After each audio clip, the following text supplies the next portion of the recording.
মাধ্যমিকের সমস্ত শিক্ষার্থীদের আমাদের ইউটিউব চ্যানেলে আন্তরিকভাবে অভিনন্দন জানাই। আমরা আমাদের ইউটিউব চ্যানেলের যে পূর্ব নাম ছিল সাবলাইম লার্নিং, সেটা থেকে আমাদের নাম পরিবর্তন করে আমরা ইয়োর ইংলিশ টিউশন এই নামটা আমরা আমাদের চ্যানেলের জন্য নতুন নামকরণ করেছি। আমরা তোমাদের জন্য মাধ্যমিক 2025 সালের পরীক্ষার প্রস্তুতির জন্য তোমাদেরকে ইংলিশ গ্রামারের উপরে বেশ কিছু সাজেস্টিভ সেট প্রোভাইড করব।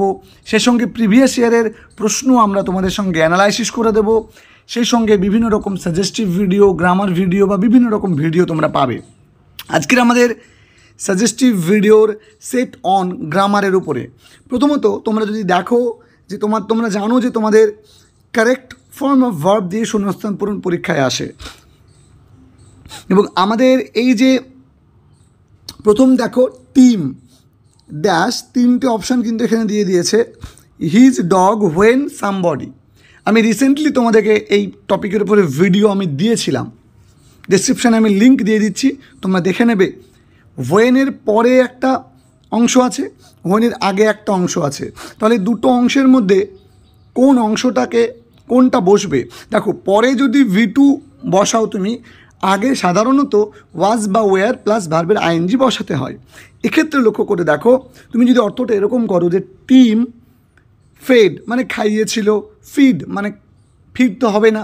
কেন? কারণ টিম হচ্ছে একটা নাম, আর নামের পাশে তোমরা জানো যে ফিডস করতে হবে, এস বা ইয়েস যুক্ত করতে হবে, তাহলে ফিড কিন্তু হলো না।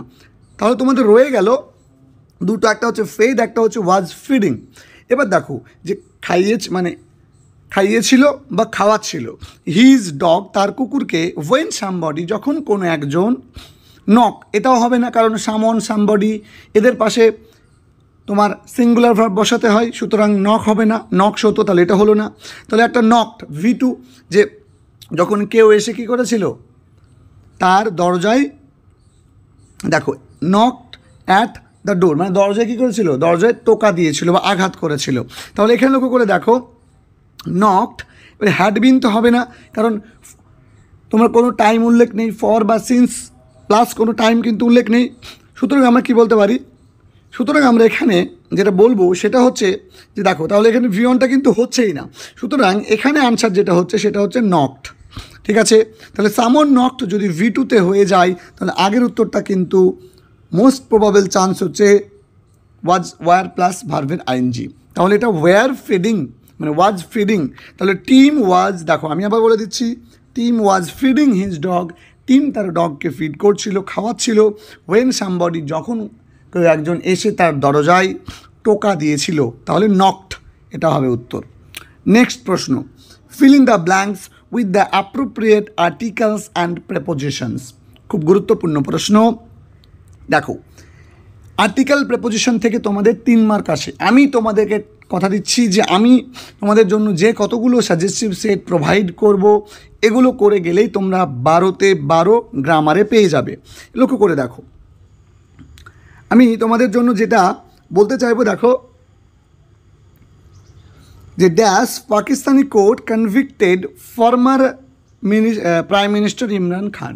অর্থাৎ পাকিস্তানের যে কোর্ট সেটা প্রাইম মিনিস্টার ইমরান খানকে দোষী সাব্যস্ত করেছিল। তাহলে পাকিস্তানের কোর্ট, তাহলে একটা নির্দিষ্ট, তাহলে এখানে তুমি বলবে দা, আর্টিকেল বসলো, কী করেছিল, convicted former prime minister Imran Khan দোষী সাব্যস্ত করেছিল। তাহলে কিছু একটা জিনিসের জন্য, তাহলে ফর, তাহলে জন্য বোঝাতে আমরা জানি ফর, তাহলে for revealing official secrets one Tuesday and sentenced. Sentence মানে হচ্ছে জাজমেন্ট দেওয়া এরকম। তাহলে সেন্টেন্সডের পরে দুটো জিনিস বসে, একটা হচ্ছে ফর এবং আর একটা হচ্ছে টু, বুঝলে? তাহলে sentence to 10 years in sentence to 10 years in prison, অর্থাৎ 10 বছরের জন্য তাকে কী করেছিল, তাকে সেন্টেন্স অর্থাৎ কারারুদ্ধ করা হয়েছিল। যদি সেন্টেন্স কিসের জন্য, he was sentenced to 10 years prison for stealing, বা ধরো বললাম ফর কিলিং বা ফর মার্ডারিং, ফর কিন্তু এই অর্থ আমরা ব্যবহার করতে পারি। সুতরাং এখানে উত্তর হয়ে যাবে 2। এরপরে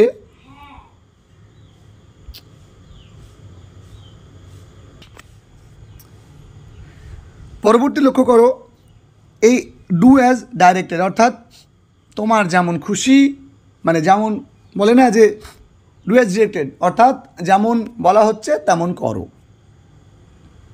বা जैसा मैं बोल रहा हूँ वैसा तुम करो। এই যে ব্যাপারটা, তাহলে he is too short to climb the trees. আমরা জানি যে টু এবং টু এই দুটো থাকলে আমরা জানি যে দেখো এখানে বলেছে রিরাইট ইউজিং সো দ্যাট, বা তোমাকে মেক ইট কমপ্লেক্সও কিন্তু বলতে পারে, ঠিক আছে। ভয়েস চেঞ্জ একটা থাকে, ন্যারেশন চেঞ্জ একটা থাকেই, প্রতি বছরই থাকে, কিন্তু আমি সেটগুলোকে দিয়েছি যাতে তোমাদের বিভিন্ন ধরনের গ্রামাটিক্যাল রুলসগুলো তোমরা বুঝে যেতে পারো কোনগুলো পরীক্ষার জন্য গুরুত্বপূর্ণ। তাহলে TOO এর জায়গায় আমরা জানি শো বসাতে হয়, বসালাম। বাকি গোটা যেমন ছিল লিখলাম। TO2 এর জায়গাতে লিখতে হবে that plus subject plus can not বা কুড নট। তাহলে দেখো এখানে ইজ ছিল, তার জন্য আমরা কি করেছি, এখানে ক্যান নট লিখেছি। তাহলে he is so short that he can not climb the trees হবে, সরি এখানে ট্রিজ হবে, ওকে।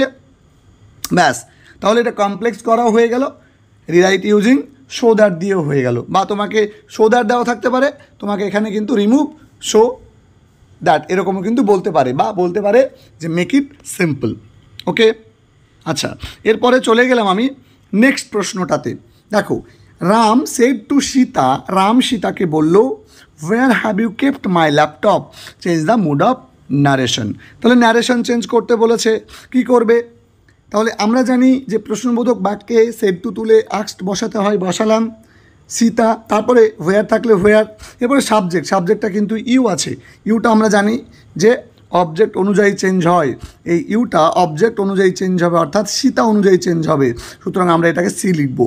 দেখো এখানে হ্যাভ আছে, তাহলে হ্যাভ থাকলে হ্যাড লিখলাম, ভার্বের V3 লিখলাম, এরপরে মাই অর্থাৎ ফার্স্ট পারসন অর্থাৎ সাবজেক্ট অনুযায়ী চেঞ্জ হবে, তাহলে সাবজেক্ট অনুযায়ী চেঞ্জ হলে মাই, আই, মি, মাই, তাহলে হি, হিম, হিজ, তাহলে এখানে হবে হিজ ল্যাপটপ, ওকে। নেক্সট প্রশ্ন, দ্য সাডেন অ্যাটাক সারপ্রাইজড আস, তোমাকে করতে বলেছে কমপ্লেক্স সেন্টেন্সে কনভার্ট।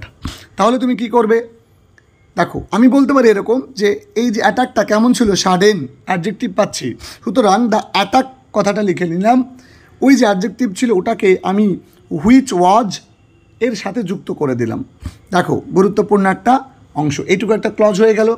এবার দ্য অ্যাটাক সারপ্রাইজড আস, এইটুকু একটা অংশ হয়ে গেল। তাহলে এটাই হয়ে গেল কি, the attack which was surprised us, which was sudden surprised us, এটা হয়ে গেল তোমার কমপ্লেক্স সেন্টেন্স, ওকে।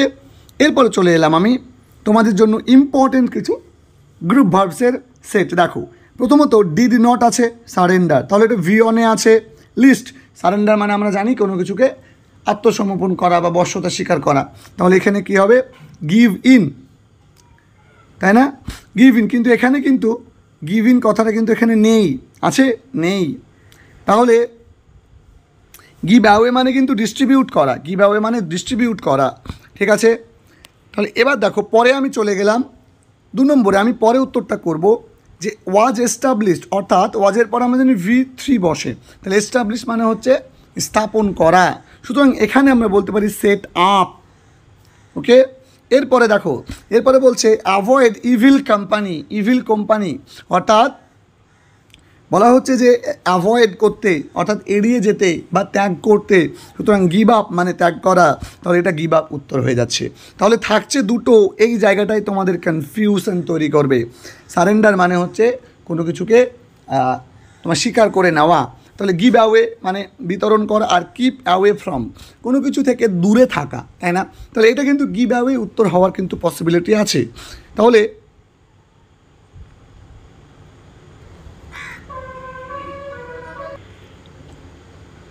তাহলে এখানে আমরা গিভ অ্যাওয়েটাই উত্তর করব, যেহেতু এখানে এক্স্যাক্ট উত্তরটা কিন্তু তোমাদের নেই।